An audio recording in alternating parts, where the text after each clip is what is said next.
In the peaceful village of Windermere, where wheat fields stretched as far as the eye could see and birds danced freely in the sky, lived a boy named Noah. Unlike other children who spent their days playing in the fields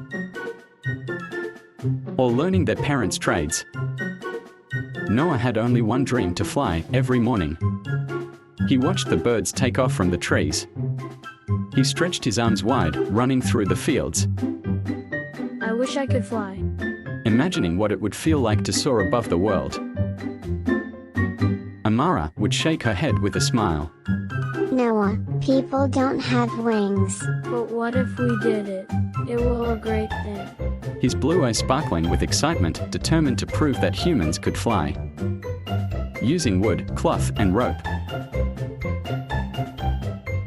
Noah began building wings. He crafted large structures resembling bird wings and strapped them to his arm's point. One afternoon, Noah climbed to the top of a haystack. The village children gathered around, giggling. "Watch this."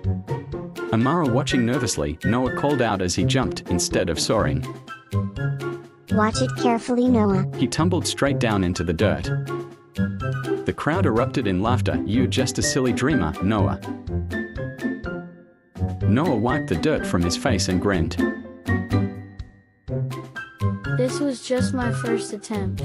I will make it again. Days turned into weeks, and Noah refused to give up. Each time he fell, he adjusted his designs and tried again.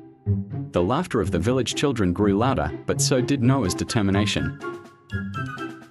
One day, Elder Rowan, a pious man, stopped him as he was gathering wood.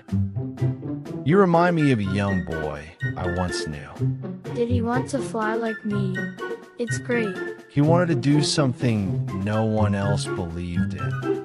And he did. Noah asked eagerly. He also wanted to do something no one else believed in. Flying isn't just about wings. It's about understanding the wind, balance, and trust in yourself. Rowan replied, handing Noah a book filled with sketches of gliders and kites. Flying isn't just about wings. It's about understanding the wind and trusting yourself. With renewed inspiration, Noah built a new contraption, a glider with wooden ribs and fabric, stretched tight like the wings of a bird. On the day of the final test, the entire village gathered on the tallest hill. This time, there was no laughter, only anticipation. Everyone is excited. You can do it, Noah. My prayers are with you. Taking a deep breath, Noah ran forward. The wind caught his glider, and suddenly, he was no longer on the ground. He was flying. The village gasped in amazement as Noah soared, gliding gracefully before landing safely. For a moment, the world was silent. Then, a deafening cheer erupted. Noah flew. The children shouted.